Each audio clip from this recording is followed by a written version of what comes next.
Primus. There you go. Just say Primus. We just saw Primus. Primus last week. Yeah, it was a main. You guys game? Let's Yeah, do it. we can do like I have rapid. to agree to something before I know what it is. It's rapid, like free association, right? The first one we received just didn't work. It was And we- terrible. You got to think between Cale and I, and Hello, my name is Jamie Burchell, and you are listening to and or watching our podcast called Wormhole Pinball Presents. And today I am very excited to be joined by my co-host, Donovan Wade.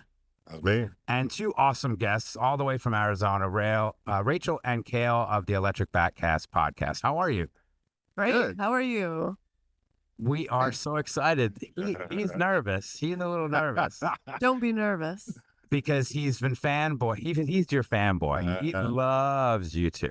Oh, thank you. Thank you. So I'm the that's one why you you're guys- doing this. I'm the right? one you guys interact with on Insta. I'm the one who loves all your shit. He is Very good. fanboy. Now, I love you. Jamie has no idea who we are. No, I know who you are. I'm just saying that this guy really knows who you are. Okay.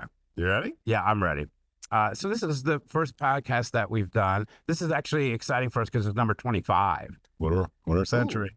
So Yeah, it's nice. it's what we thought, since there's four of us, that we would alternate between Donovan and I, just asking you guys informal questions and just go from there, if that's okay. Yeah.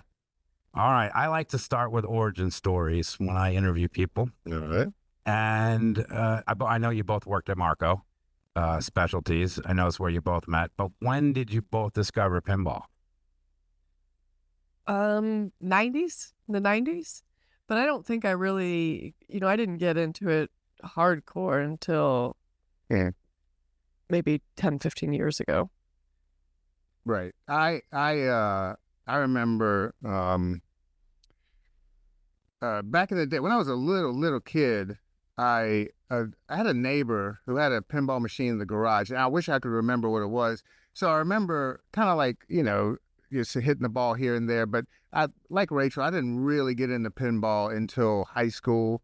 So, around like 91 or so, when, everybody got into pinball. It was like the pinball boom, with Addams Family, Twilight Zone, Judge Dredd, Indiana Jones. We would all, I grew up in a rural area of South Carolina, so we didn't have much going on there, but video gambling was very huge. And so there was a little shady gambling spot. And that's really where all the money came in. But, the front was they would rent VHS tapes, and they had a small arcade where we'd play, a Neo Geo and, the cool pinball machines at the time. So how did you go from working for Marco to starting an arcade, and what year was that? Like, how do you make that jump? Well, I actually, it overlapped. So I started, the arcade is about 5.5 years old. So Okay. it about 5.5 years ago. There is a dive bar, Yucca Tap Room, and they wanted to have an arcade. They wanted to have pinball and all that stuff as a way to keep people drinking. So they asked around and kept trying to find somebody that could do this, and everybody just kept pointing them to me. They came to me, and I eventually acquiesced and said, okay. At first, I didn't want to do it because it is a ton of work, and I was already I had a full-time painting career. I didn't have any interest in switching gears, but something happened. I said yes, and then the rest is history. A couple months after that, Cale came along. And yeah. All right, Donovan, your turn. So I don't think I've ever heard you guys explain where does the name Electric Bat Arcade come from?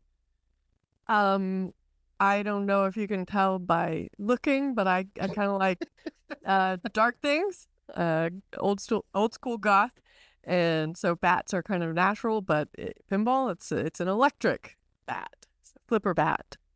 Yeah. Oh, flipper bats. Okay. Cute. And the logo. I mean, I love the logo. It's kind of like iconic. I mean, and I told Jamie when we first started, and we were, kind of building things up. And like, we're never going to be big until we have a logo. And he told me, just wait. We got something coming. And people are always asking us, where do we get merch? They can grasp onto the logo. And I think yours is just like that. I mean, I know at Houston Arcade Expo this last year, I saw tons of Electric Bat stuff there. So, Rachel, I know you're into art, or were you in charge of that design? Or? Yeah, I drew a couple things out one night, just real quick, and then the next day, the chef in the kitchen at the time, this like metal rocker guy, was like, "Hey Tim, which ones of these do you like best?" He's like, "That's the one." I mean, it was really just, it was very quick. It came in an evening, less cool. even. Yeah. Well, why Arizona? I mean, like I said, I know Cal, you were born in New Orleans, is that correct? And grew up in South you guys Carolina? have done your research, huh? I read the Wikipedias. I'm telling you. I'm the editor of the Wikipedia. He's a fanboy. If you go missing, Donovan, and I'll get you all the information, because that's who's took you.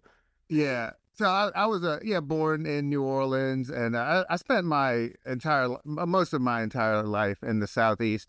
Spent most of my childhood in New Orleans, moved to Atlanta, Charlotte, and then ended up in Columbia, South Carolina, where actually Lexington, South Carolina, which is let's be real. a suburb of Columbia. Both very small places. But anyway, went to high school there. And did a bunch of stuff after high school. Like as soon as I got out of high school, I formed a band with some friends, and I did that for a decade. We actually toured around, and it was really fun, quite an experience. All of my other friends were going to college, right? And I'm like basically in a circus, and I survived that.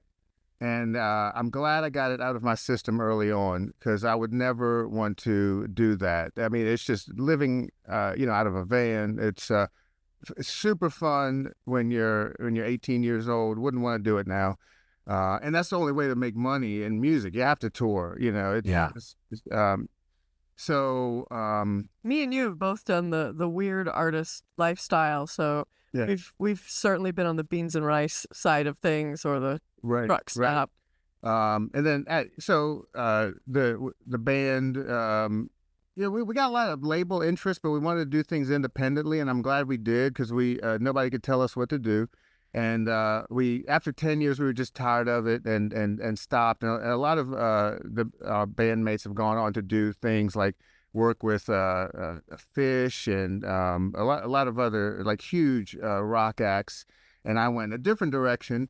I was a personal assistant to a nationally known attorney for a while, and got to see a lot of crazy stuff. And then I didn't have a job for a second. I was hanging out at the house, living off some savings, and a friend of mine said, "Man, she was selling dumpsters, and she walked into this place and talked to a lady about a dumpster service, trash service for them." And they said they were looking for a graphic designer. And I worked as an art director. I passed up that part. I was an art director for a while at a Christian packaging place, which was kind of weird for me, but it was a lot of fun. And so Stuck in some little wrapping paper. I had all kind of stuff in there. That was fun. But my friend comes over to my house. Is like, there is a place right around the corner from you that is looking for a graphic designer, and you were gonna freak out. I was like, what do they do? And they said they sell pinball parts, and I was like, that's still a thing. Where I live, there was no place to play pinball. After the 90s, during the boom, I thought pinball was dead. And so they're like, they want to talk to you now. So I got in the car, I went there, I met Nancy and Mark Mandeltort, and they brought me in. And it's just this nondescript warehouse, just this white warehouse. It didn't even say Marco anywhere. I walked in there and I was like, holy shit, what is this? And they said that we are the biggest pinball parts distributor and manufacturer in the world. And I was like, this is insane. I started working for them that week, and I was doing a lot of artwork, a lot of stuff you can't find anymore. A lot of the stuff that they still sell at Marco, I was the one who redrew all that stuff. And then we started working closely with Stern. I got to know a lot of Stern folks. And that's where I ended up meeting Rachel. And the question was, why Arizona? And it was because I had started the arcade like really right when we met. And the arcade was in Phoenix. And then we got married a couple weeks later. And then we kind of, I did the back and forth thing for about a year. Yeah. And then it was crazy. It didn't make sense to do that anymore. So one of us had to move somewhere. So he needed to come to Arizona. I'm in Arizona because I've lived here since my parents moved me here in 1981. Yeah. So I gladly moved out here. It's I lived in a like super conservative area, and this was a breath of fresh air. This Phoenix is beautiful. So you have two locations, right? You have one in Tempe and Flagstaff, and there's about 160 miles difference. It's about a 2.5 hour drive. It's like a podcast and a half. And 8,000 feet. Oh, and yeah, well, the elevation, yeah, we go from like 1,200 to 7,500 feet in elevation. So I love Flagstaff. That is one of my favorite cities. I've never been to Tempe or Phoenix, but I did go to the Grand Canyon a few times, and we stayed at Flagstaff. It's pretty amazing, right? Have you been to the See it canyon? in person? Oh yeah. Oh, yeah. I mean, yes. So okay, just wait. Give me a 20-second. Go for it. By the way, I like how you measure things in podcast language. That's good. So during COVID, Tim and Christine, who are the owners of the Wormhole, they went to and did the 15-day Colorado River. Oh, amazing. Raft. That is an experience. Your dad's doing that. My dad's doing that in another, like a couple weeks from now. Yeah. Well, I'm doing it again in 2025. That's how unbelievable it is. Right. You know, I did 8 days. We walked down Bright Angel and met them after they were gone 7 days. Mm-hmm. And my wife and I, because she just doesn't want to go outside in the toilet in the grouper for 15 days. Yeah. It's called the Groover. So yeah, we've been talking about it with my dad for a while about the peeing and pooping and you know what? They leaping fill and you all with that. so much coffee, you're gonna hit the Groover at 6 a.m. It is clockwork. I'm telling you, it's no worries. And it's so amazing that 2 years later we were able to get to Phantom Ranch. So we got a cabin at Phantom, and then that was so amazing. We fished the Colorado. I caught rainbow trout and brown trout. I mean, come on, right? Yeah. And then we're going again. Now we're going to do 15. So I convinced Janine. So it's me, Janine, my wife, and then Tim and Christine, and then John Spates is going. So the whole Wormhole 5 of us are going to do the Colorado River again and that Grand Canyon. And yes. So anybody listening right now, you have to stop what you're doing and plan a trip to the Grand Canyon, because photos and videos do it no justice. Yeah. You get chills standing on the edge. I mean, it is just It's like amazing. the difference between like seeing a movie of somebody getting sucked up by a spaceship and like being the person sucked up. I mean, it's just like it's not even comparable seeing it in images. And it's like a spiritual place for me. To geek out is in 1 more minute. It's just, it really, really is. And that's why I keep going back. I've walked down Kaibab. My wife and Christine both did a rim to rim from North Kaibab to Bright Angel. Yeah, that's in one no day. joke. They did it, those Wow. two. And I've walked down Kaibab. I'll never walk up Kaibab. That's ridiculous. I mean, that's stupid. But I've walked up Bright. Anyway, thank you for dealing with me in the Grand Canyon. National Park talk. Let's go. Damn, I love that place. Okay. How many shows a year did you do at Marco? Gosh, I think in the peak, like 16 shows a year. I mean, I was on the road all the time. So what was your favorite show? Oh, it depends on the year. Okay. And I know they're different for us. Any stand out? How about that? Yeah. TPF, Northwest, Expo, I mean, all for different reasons, and probably California Extreme and Pinagogo. I've never been to the Houston show. So Caveat: I've never. Those are done all your Houston, favorites. and I've never done shit. What's the one that Mhm. that's on the East Coast and with the Amish? Oh, that's in Allentown. Yes, I've never done Allentown. What's it never done called? Houston. Pinfest or something like that. That's a great one. I have a clear favorite, Okay. and it's Houston Arcade Expo. I mean, that is, if it has a different. There's no show that has a vibe like that. Hanging out with like Charlie and Keith all night long. That's a show where you get 1 hour of sleep, get up, meet up at the buffet, and do it again. I mean, it is. I don't know how. It's my favorite. Well, I'm biased. Okay. I think that show always conflicted with whatever show I was doing on the West Coast. They would send the party team to that show. Yeah, not the you party would go. team. Yeah, you would go. Logistics team. Yeah. Kayla's team party, and I'm the one that makes sure that everything happens. Yeah. My second favorite show was MGC, but before it moved, back when it was in the hotel, Playing in the bathroom. the games in the bath. They would take over a Games, hotel. Right. That too. But that was such an amazing vibe, and it's not the same since they moved to a big convention center. Because it felt like the Houston show. It was just a bunch of people getting together and partying all night long, and we'd all end up in the basement playing werewolf. And I remember I got a chair thrown at me one time for they thought I cheated, but I just told them I cheated to try to solve the mystery. And one guy got mad and threw a chair at me, and Marco kind of ducked, and everybody went about their business. But I'm excited to play werewolf because we have game night here at the Wormhole. Oh, that's what you guys were talking about. Yeah, we're gonna play werewolf. I don't know what this is. Hopefully, no one throws a chair at us. Bolt them down.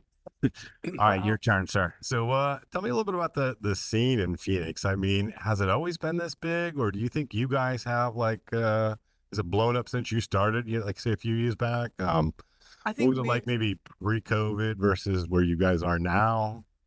10 years ago, more than 10 years ago, a little over 10 years ago, I joined the Arizona Pinball Players League, which was the local league, and it was capped at 30 people, and you go around, a different house each month. And we, at the beginning of that, I don't think there was even 30 people in it. But the guys that started that, I think that was really the seeds of what exploded later. But around that time, I also co-founded ZapCon, which is the pinball and arcade show out here. And that also helped to grow it. I think that there was just a lot of things coming together at once. I think we certainly played a part in it. One thing that I know that I did kind of by accident is after I started Electric Bat, there was a lot of guys around town that just, word got back to us that they're like, well, if Rachel can do it, then we can do it. Which, is a bit of an insult, but... That's just a tiny. And some are still around and some aren't. Some are not. Yeah, so there was a lot of like, well, man, she's doing it. She's living the dream, so like, why not me? And so a lot of places opened up fairly shortly after we did. And I know that some of that was time, there was a lot of different things that went into that.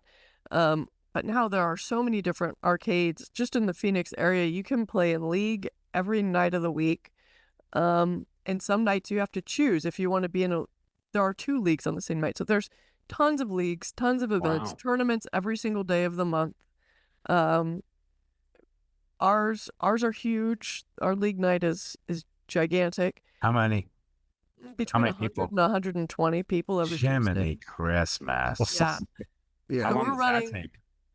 It's 5 rounds of group match play. So unless somebody has an insanely long game, we go from like 6:30 to 9. We do a 6-week series, and then the top 24 battle it out in the finals. That's awesome. That's like a Whopper farm. It's Could it's be. about 85 Whoppers to the winner. Yeah. Yeah, we are and as far as we know, I mean, we've asked people and we've looked at some data. I believe we are the largest single location pinball league in the entire world. There are, I think in the Northwest, there are bigger leagues, but they're spread out for multiple locations. Yeah, so we just, what was it, like yesterday or the day before, we were in the office and I walked out and I opened the door. And this is the middle of the day. There's only like 2 or 3 people playing in the arcade. And I look in there and I'm like, I close the door. I walk back in. I was like, Rachel, Ray Day is in there playing Rick and Morty. And she, Are you sure? yeah, she runs out there. So we talk to him and we tell him, it was our league night. We're like, hey, will you please play? And he's like, yeah, well, I'm not, no. He had to go do something. He asked about how many people would show up. We were like anywhere from 100 to 120. He's like, how? Yeah. Like on a Tuesday? We're like, yeah, The thing he had to do was catch a plane. Yeah, so that's it's not negotiable. and you know, Ray Dave is a very analytical person. He's like, man, that's like 80-something whoppers, you know? Yeah, so I think this is the one of the biggest whopper farms around. Awesome. Do things like ever, you know, I know we're in the South here, so there's not really seasons, but do things ever, you know, fluctuate between winter and summer? I know out there you guys have a lot of big events, like you had the Final Four, and you'd mentioned spring training baseball. Like, are there any kind of times of the year where you see more traffic than? March and October are just insane months in Phoenix. It's like everybody's doing everything all the time. So there's just going to be a lot of things going on. And also February and November. Summertime, people don't plan much of anything big. That would be crazy. You know, it's 120 degrees. It's hard to even just like get from your house to your car. We still keep league going and people show up. But we don't do any big events and nobody does. Right. Yeah. It'd be like, yeah. That's something I really had to get used to because, you know, I grew up in the South and people say it's hot. That's not hot. I mean, there are like 2 months where it's like living on Mars. You have to stay indoors. It's not safe to be outside. Same as Minnesota in January. Well, right. It's the opposite. Yeah. Sure. It's pretty hot here. It's pretty humid too. It'll punch you right in the mouth. So we have no humidity. Yeah, it is different. And people think that that's better, but and at night, like when the sun is not out, 110 out here is totally fine and pleasant. But 83 degrees in intense sun out here, like you are starting to get like it hurts. It physically hurts. So yeah, it's all different, and people love it when I talk about the weather. No, you ever been in a sauna? Yeah. So I know you mentioned on one of your recent podcasts that you know, your kind of capacity in Tempe. What is your max machines you guys can put in there? Well, right now we have just pinball. We have rhythm games and some stand-up arcades, and because of the layout of the arcade, it would be really difficult to switch those to pins just because of the width of those rooms. I think there are 62 pinball machines on the floor right now, and yeah, we could mess around with some configurations, but that's really about the max. And Flagstaff, how many there? Flagstaff, there's like a dozen or so. That's a much smaller. The Flagstaff location is more like location pinball in a bar. The Tempe location is like a self-enclosed. It's an arcade. It's that is a special like place. You go there and you know that you are in Electric Bat. But we are running into an issue with. I mean, there's so many manufacturers making games. We don't usually do this, but there's going to be a point where we're going to have to sell some machines to make room, and that's going to be tough. I don't know that that's going to happen. I might just start soldering, like getting some racks. Yeah, but well, speaking of those non-pins, I mean, you'd mentioned rhythm games, but what is the deal with those? I tried to play one the other day. Then you just start like, they're hard. I cannot do them. They're like a younger person's game or someone more coordinated than myself. Our friend Chewy runs they're all Japanese rhythm games, and I'm always just amazed when I see people playing them. I don't know how your hand-eye coordination, like I can't even see as quickly as what they're like seeing and pushing the buttons, or, you know, depending on the game, whatever they're doing. I don't know how you do it, but it's impressive. It's cool to watch. And it's funny to try if you're not good at it. then it's really fun to get a group of like 4 of you that just really suck and, you know, make fools of yourself. And it's so interesting to have that in the Electric Bat also, because that scene is so very different than the pinballers. And the rhythm kids have come in and tried to get into pinball, and like one or two, Some crossovers, a few. yeah, there's a few, but most of them are just die hard, just slamming quarters into these Japanese machines. Yeah. Who does the work? Is there a lot of maintenance that goes into those? I mean, I know you guys take a lot of your games. Do you have other techs that come in and work on the pinball machines, or other techs that need to work on those things? So the rhythm games, Chewy handles all of the tech side of that. I mean, if it's coin jams and stuff, I'll take care of it. Or simple, like, you know, if it's something physical that I can, you know, replace a button, something like that, that's obvious. But a lot of it is like server side issues and software based stuff, and I have no idea what's going on there, and I'm not any of the account holders for any of that stuff, so he handles it, and he's very good and very on top of stuff, so we're super grateful for him. For the pins, Cale and I are the main techs for it, and then our friend Mark, who is one of the co-founders of that original Arizona Pinball League that I joined a long time ago. So we've been friends for a while. He's got some machines in Electric Bat, and he helps tech. And then also our friend John Choppel, who is a brilliant tech, and he comes in. He's our Wednesday relief. So on Wednesdays, like, we get to be talking to you right now because he's there, you know, making things work. Yeah. Trying to get Looney Tunes to work. Oh, that's gonna take. Yeah, we're working the bugs out. Oh, nice. It is a fun shooter though. Whenever Yeah. it gets all smoothed out, it'll be. I will feel good about it. All right, my turn, right? Yep. I had Imoto on the podcast a couple of weeks ago. Do you guys still keep in touch with the friends that you made at Marco? 100%. Yeah, she was out not too long ago.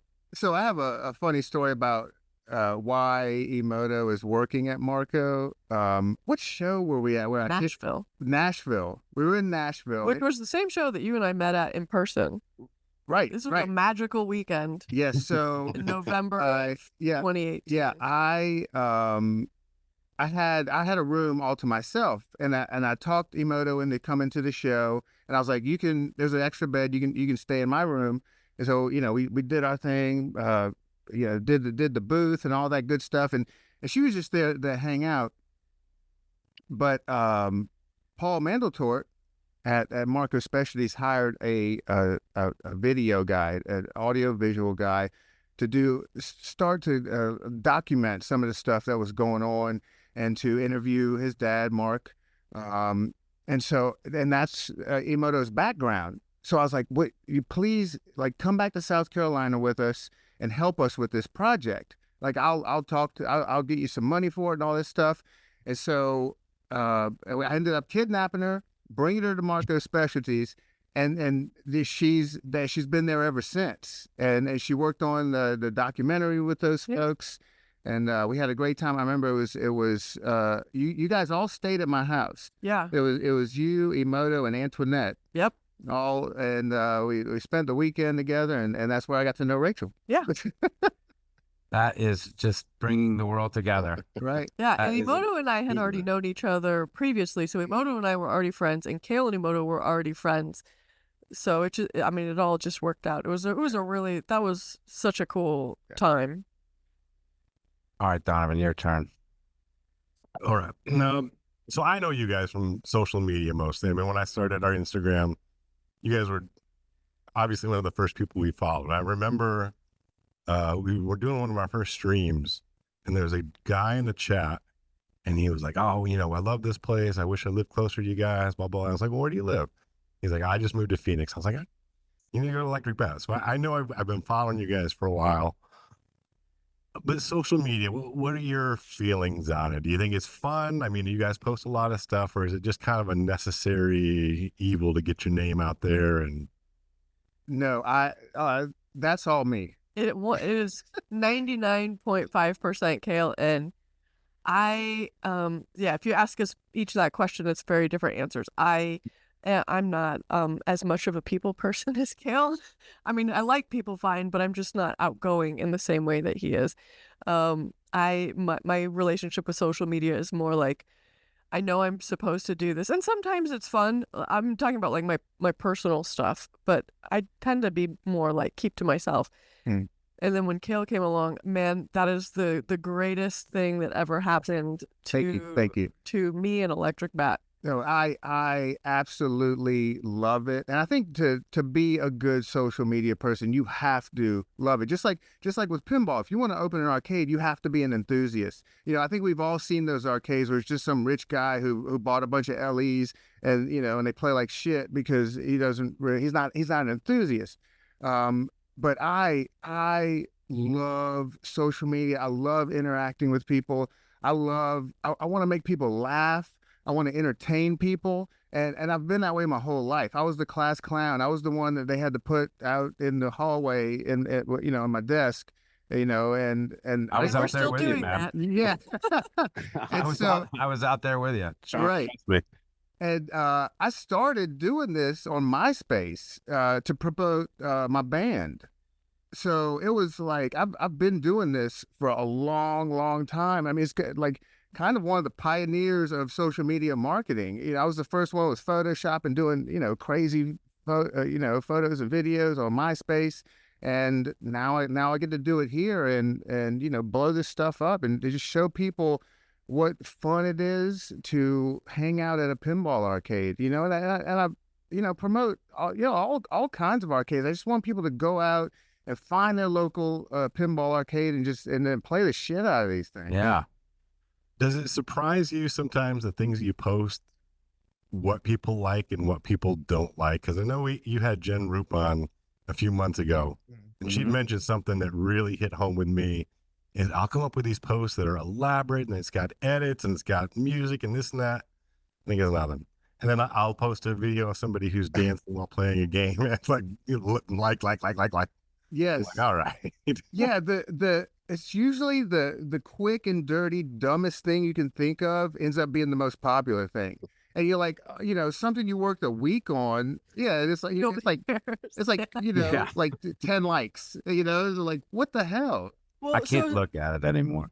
So same thing with anything though. I imagine the same thing happens in music. I know it happens in art. There's paintings that I spent like 1,000 hours on, and people appreciate it, like, oh, that's really great or whatever.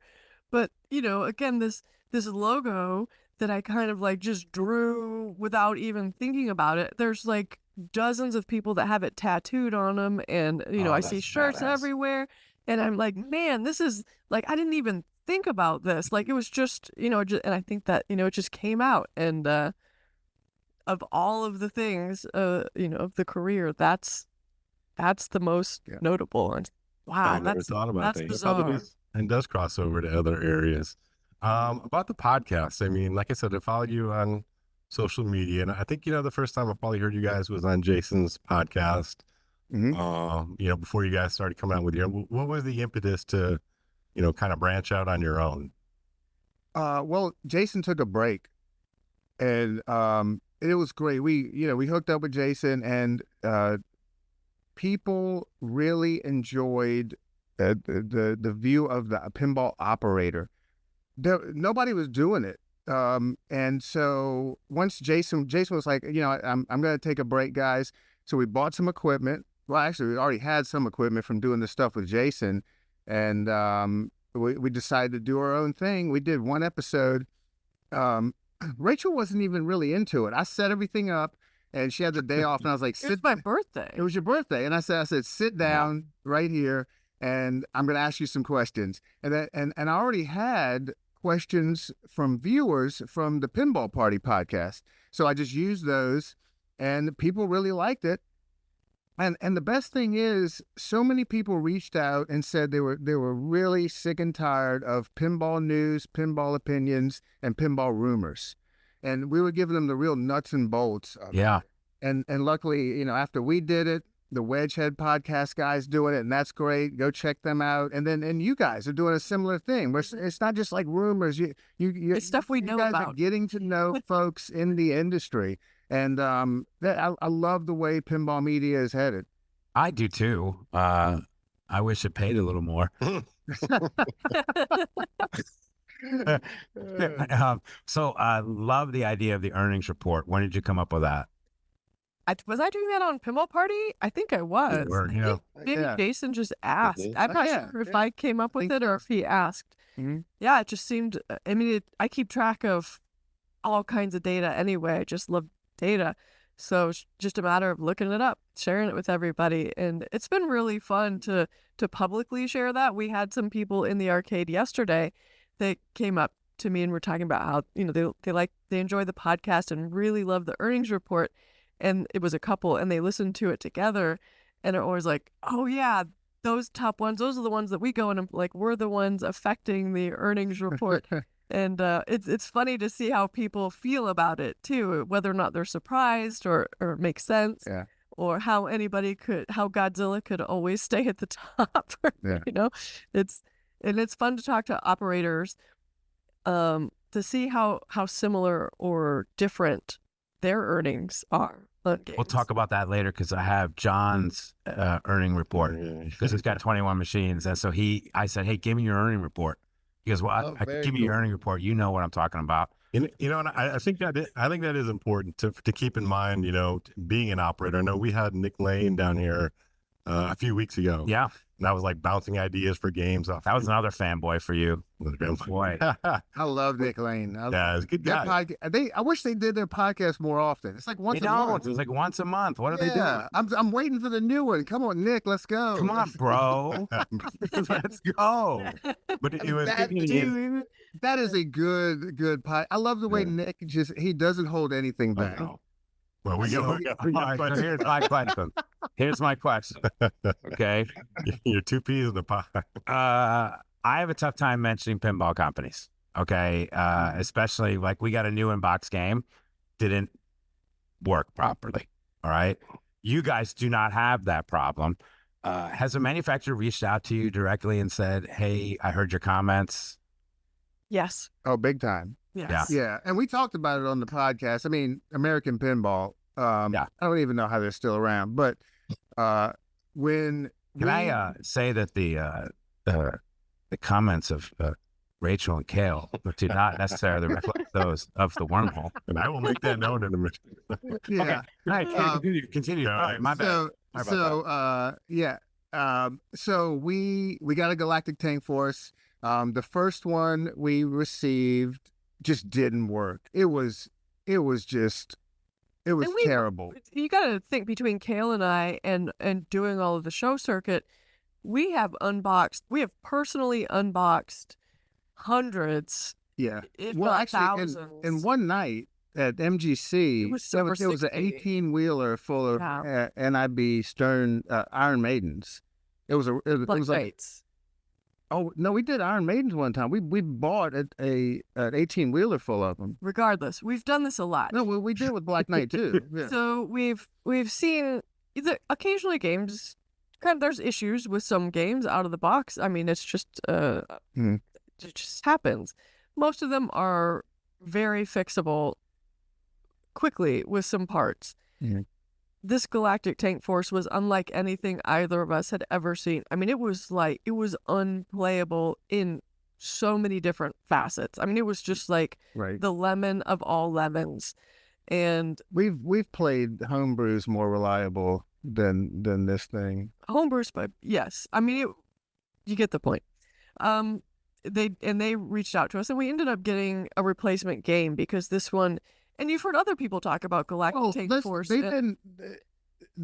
We reached out to them to try to get it fixed. Yes. And they refused. Many times. And then David Fix called us after we called him twice and he ghosted us. He said, my friends have been listening to your podcast and heard about your terrible ordeal. I want to fix it. I'm shipping you a brand new machine. Kudos. I very rarely will a manufacturer do that at all. We didn't even have to return the other one. There's like, here, we're sending you this. Well, the distributor returned it. We didn't Right. have. Well, exactly. They didn't let us keep it, but it wasn't like, hey, we're gonna wait until we get the other one. They were just like, here, take it, and now that's the one we have. I'm going to tell you our Galactic Tank Force story, okay? Sure. Yeah. And so we get Tim and Christine get the signature edition number 4 comes in, and we like unboxings. We don't do it like you guys do all the time. So we do an unboxing, and Donovan's got, you know, we're kicking ass on this unboxing, and which we go to put the turret head on. Oh yeah. Yeah. We go to put the turret head on. We can't get it on. We can't get it on because they gave us the wrong screws. Right? Okay. We're not putting the turret on tonight. No big deal. Let's put the what are the side things on? Little Whatever the Little threads. threads. Okay, let's put the threads on. So we get the instructions. It was as if someone printed them off on their home computer and they lost the color, and it's just like the pink. You know what I'm saying? Yes. It's like a mimeograph. And so I'm like, all right, how do you put this together? Well, thank God we had some engineers here that night. One of them works for another pinball company. And we got it together. We got it to work. So we texted David Fix. Christine texted David Fix. She sent us the wrong screws. FedEx, one day, we got the screws, right? And then we had a lot of issues. Like we couldn't, the virtual locks aren't working. So we can't, every game that comes through the wormhole, guys, it has to play in tournaments because that's all we're open for. And for rentals, that's it. That's our business model. So it has to be banged on in tournaments, and it can't be banged on when the virtual locks aren't working and the lab shot's not working. It's the same for you guys. You're on location. Yeah, same thing, right? It's got to work. Right. Not in your house. Right. Yeah. So we were at TPF and we saw David Fix, and he said, look, I know you're having these issues. We thank you for working with us. The new code update, 24.8, whatever, is going to fix all these. And God bless him. It does. And, you know, we're banging the hell out of it. I put 4 games on before I got here just to make sure. Everything's good. Everything's really good. So it sounds like you think yours was more of a manufacturing issue, like something was just put together wrong on this. The first one, yes. The second one, the issues we have the same issues that everybody had, right? You had to put it on virtual locks because the physical locks did not work. Right. And we updated to the new code as well, and so now we have physical locks. It's still buggy. Our games are on for 20 to 22 hours a day. So that's a lot to ask of some electronics. And so I think that's the origin of a lot of the issues that we see that other people don't see. It does occasionally lock up. Yesterday I had to, it was kind of freaking out and I had to restart it and refund some people. But they did get many of the locks work now. I guess we'll say that. I don't know how much more. We don't use it in tournaments. It's still not reliable enough for me to use in tournaments, but I think it's such a cool looking game, and I really enjoy the theme, and I just want it to work so bad. Things will work apart. This one is. It's paints. It's got little paint everywhere, and it's got the signatures, and it really is a beautiful machine. And we, Tim is and you, I mean, you love Oktoberfest. And another thing about we have an Oktoberfest, the board popped out. Yeah. Maurice, I know Maurice is getting a lot of crap from some other podcasts.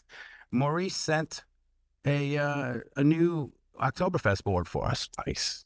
So John's going to put that out on location. So, it is what, God bless him. Yeah. We rolled the dice on Galactic Tank Force. Actually, I mean, we were actually really excited about it because our last American pinball machine was Hot Wheels. And that was one of the most reliable machines we've ever had. But it was built by a completely different team. I don't think anybody from the company is still there from Hot Wheels. Hot Wheels was so reliable when what was the resort that called us? The Phoenician. The Phoenician called us because there was a VIP staying there from the NFL, and they wanted a pinball machine. And I didn't feel like moving it, so I gave them some outrageous price. I was like, yeah, I'll do it for $800 a month. And they were like, can you come today? And I was like, oh, shit. Yeah, and now you're going. Yeah. So we took Hot Let's Wheels, see. Hot Wheels down there for 5 months. We took Hot Wheels that had it on free play. Kids were, beating the shit out of this thing. Never an issue. All I had to do was rebuild the flippers. But the thing just ran. It was a tank. Yeah, clean it. Yeah. Yep. Yeah. I'd like to be a pinball consultant. That's my next job. Oh, geez, I heard this. You heard this the other day. Don't you think I could do it? I go to these companies and I go, all right, here's the deal. American Pinball. You have a guy named Steve Bowden that works there, Yes. right? I know Steve Bowden. I've met Steve Bowden. I've called Mhm. tournaments next to Same. Steve Bowden. This guy's brilliant. Yes. Okay, let's unleash Steve Bowden in American Pinball, and let's let Steve Bowden design a game. I don't know. That's my personal opinion. And for that, you owe me $350 an hour. Right. Yeah, we had the same conversation on our last podcast because of the rumors that they have the Masters of the Universe. Why? Yeah, I heard you had a So- panic attack. Yes. Not just, I mean, yes, a lot. No, it's okay. So, We were listening. I was driving back from Mineola with John Spates, and we were listening to it. And John paused it and goes, "Oh, she's not happy." I go, "Wait till you listen to this." Yeah, still not happy. Rachel really does want to help them. She even reached out to them when we got Galactic Tame Force and was like, oh man, these guys need some help. And, they're not going to take it. But you're right. I mean, your point, it is the weirdest thing. We have spent a lot of time with Steve Bowden. He knows what's good and he knows what's bad.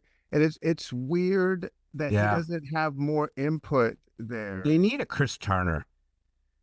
Chris Turner's amazing. And so I just interviewed Chris, and this is another shameless plug for me. But you know what Chris does? Chris comes up and he says, "Hey, this is a whiteboard. Whitewood. It's a whitewood. Whatever. Yeah. Okay. Here, give us advice. Hammer And he me." takes it. And he takes it. I can't take when someone I'll says, let "Jamie, you. shut up. You talk too much on the podcast." No, I'm done for 2 weeks. We met him at Expo when he first showed off. And I'm sorry, the Ninja Scroll. what's the ninja? Ninja name? Eclipse. Ninja Eclipse, the one without the coin door.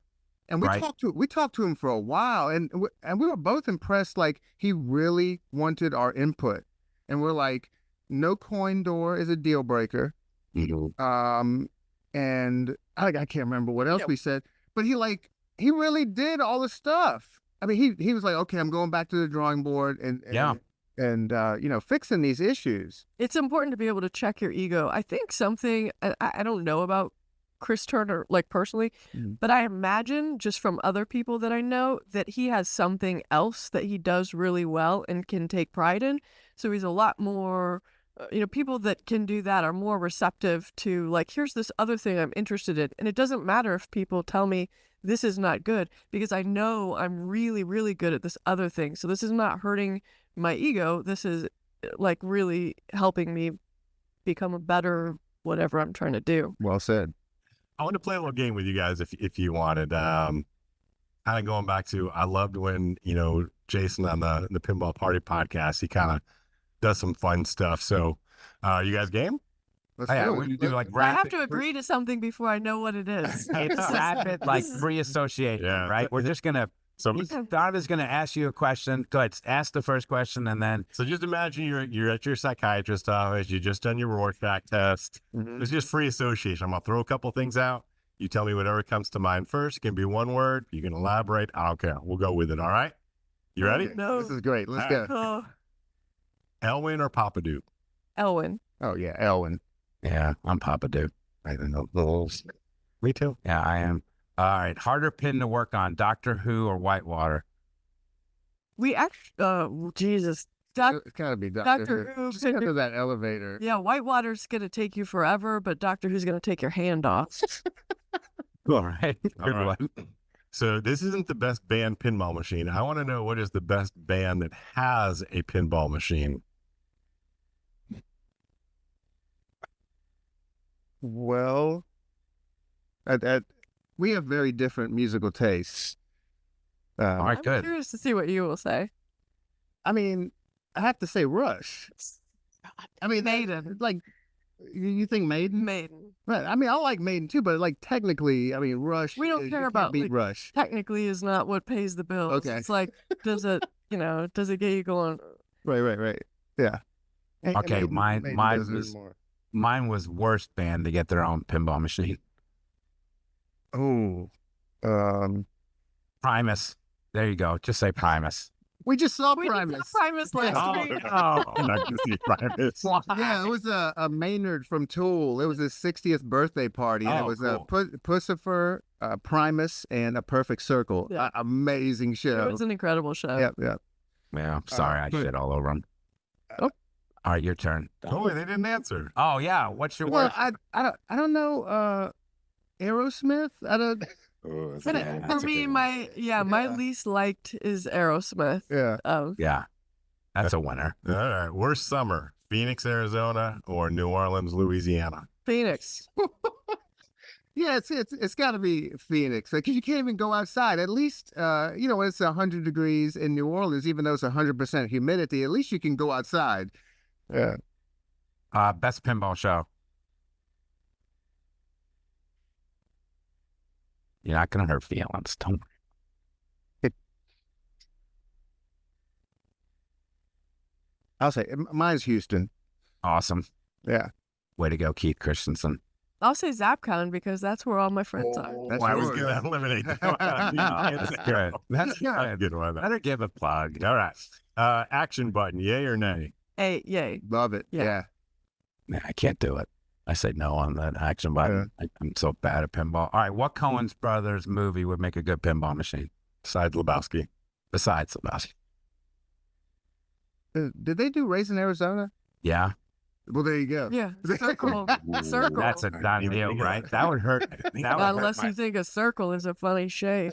that would hurt my bank account. Janine loves that movie. All right. Yeah. Number scoop to hit when you have to. Is it the scoop on World Cup soccer or Metallica? Ooh. Metallica. I can hit Metallica pretty easy. I think it's World Cup. And we just got a World Cup, so I'm glad you're bringing it up. I know it's Jamie's favorite pin. Oh boy, do I love World Cup soccer? It's a cool one. And I am a big Papa Duke fan, but she is not. So she won't let me. I've wanted a Circus Voltaire forever. She won't let me get it. I've kind of warmed her up to Tales of Arabian Nights, Well, Tales but of they're so Arabian Nights expensive. is cool, but it's kind of it's not like for me, it's not a fun game to play Mm-mm. after a very Yeah. short amount of So time. so we have a dog soccer, and Yeah. I'm enjoying it. Dog soccer's great. All right. Oh yeah, Sun Devils or Wildcats? Sun Devils. I went to that's You ASU. don't even know what you're That's talking about. that's where I went to college. It's down the street from our arcade. Yeah. You're foosball or bubble hockey? Bubble hockey. Bubble hockey. Thank you. Oh, bubble hockey. So our bubble hockey, I rethemed. I took all the little guys and one side I made the Misfits, so they're all painted like the Misfits, and the band, not like just ragtag people. And the other team is the Zombies, so I dremeled off their heads and painted them all bloody and gory. So our bubble hockey Cool. is cool. I like the USA versus USSR back in the day. Yeah. Still Canada. That's a cool one. Yeah. Yeah. Yeah, we'll get that down here. Yeah, good thing you didn't retheme that for Arizona Coyotes. Sorry about that. A game Yeah. that you've, Yeah, what's a game that you've never had at the bat that you'd love to have? Vikings. Viking. Okay. I want a Black Fever. He likes those. Yeah, he likes it. Yeah. Did you see the 22nd? Did you see the information I sent you guys of Tim's? Yes. The link to his collection. Yeah. Yeah. Did Amazing. you look at any of those? Yeah. Absolutely. Absolutely.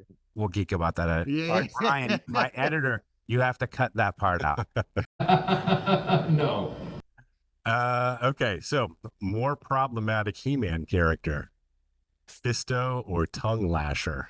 I mean, Fisto is really that's yeah. I have no Fisto. idea what you're talking about. Yeah. There's a lot of Look He-Man up the is like memes. yeah, It's also Ram Man. and he was yeah. I had him. I actually had that figure.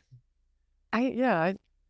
like bounces. All right, last one. Best earning non-pinball machine. Suck it up. In other news of things you'd Yeah. Tongue Lasher, Suck it's It Up. our redemption machine. It's called a Suck It Up because instead of a claw, it has a vacuum. And so it's Cool. like a little suction cup, and we put all kind of stuff. We put what can we call those things? Water pipes. Yeah. and- Fancy vases. and- fancy smoke yeah, vases. and used to have sex toys in there, but we stopped that. Yeah. Jeez. This is the best place on the planet. I have to get there. This Yeah. is a no-brainer for me. You need some Yeah. sex toys? No, I need to go There's there. closer places to get those, I'm sure. Although I have seen the laws about Texas. Well, you're so coming, maybe. you're coming down here to see the Grand Maybe not. Canyon. You need I'm to gonna take a go. detour. I'm gonna. Yeah, I'm definitely going to the canyon. I'm definitely gonna go there. All Come- right. And please come on a Tuesday night, because Yeah. league night will blow your mind. Absolutely. Yeah, we're a 3-hour side trip from the Grand Canyon. That's no-brainer. That's a no-brainer for us. We'll definitely go. All right, thank you for playing that. Yeah, That was thanks, fun. guys. Appreciate that. Good deal. Last thing, John Spates is one of our founders of the Wormhole, and he's got 21 out. He wanted me to give you his 3 biggest earners. All right. So he's got Jaws Pro as number 1, Godzilla Premium is number 2, but the surprise here is Rick and Morty. And Oh, Rick that- and Morty beat out Stranger Things, Star Wars, Deadpool, and Valhalla, believe it or not. Well, I do believe that. Mm. Yeah, our Rick and Morty. I was being a joke about the Valhalla. I threw that at you and you didn't catch it. I You caught it. He did that. well, I was like, wow, I don't see how that is, but okay, yeah. Rick and Morty casuals love it, and it's so funny. Like the call outs are so good Mhm. on that. Yeah, it prints money for him. Yeah. He really, really likes it. They're actively looking for new bars and restaurants to put pins in. Any advice you can give him while we're winding down? A place where the bars and restaurants, the staff there, a place where those people also want it, because the support of your staff and your team that isn't necessarily you fixing things is going to be the most important people to have on your side to help make it successful. That is very, very, very good And advice. Yeah. Adequate power. Also, check that. Last thing you want is throwing breakers all over Yeah. the place. Yeah. That's no bueno. Please follow Electric Batcast on all socials and check out their latest episode, number 14. And you posted that just last week. You both have an absolute open invite to Houston. And I can't wait to go to Arizona and see you both and play. Please mark your calendars for the 2026 opening of the museum. It will have 125 machines there. Very rare. It'll be about 13,000 square feet. Wow, that'll be great. Awesome. Cool. Can't wait. Yeah, I think it's going to be really, really awesome. So, Cale and Rachel, thank you so much. Continued success to you both. What a pleasure. This was great. Awesome. Are you okay? Did you do good? Bats are in the house. You all right? I'm good. I was worried about him today. He got stuck at the train, so he was running a little late. So he came in all flustered. I'm like, listen, Damn I train. know they're going to be cool. Don't worry about it. Thank you Guys, so much thanks. for having us. This has been awesome. It was a lot of fun. I really appreciate it. Thank you for all you do for promoting pinball. And we really appreciate that. And we really appreciate your time. Thank you, guys. Thanks, guys. Thank Good you. deal. Thank you. Wow, that was fun. What do you think? Jeez. Great guys there. Great guys. Great Yeah, guys. I'm sorry. Oh, no. We're from New York. We say guys. Hey, guys. Yeah. We can't help it. We don't mean anything by it. I do say y'all sometimes now, though. Get out of My here. parents don't like it. You say y'all. I do. I say yous. You guys. I don't say the guys. So what are you guys doing? What are you Yeah. doing? No, they were great. I mean, they're very open. They're very honest. They're very candid. They're very fun. They're just, I can't.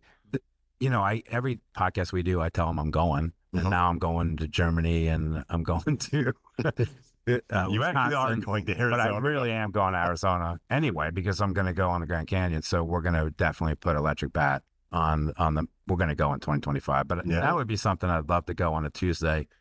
Yes, soon, absolutely. right? Absolutely. I mean, that would be an absolute blast. Even So that or any day, just to hang. It seemed like a I just want to hang with them. nice vibe. What do you think of my little script? Thanks.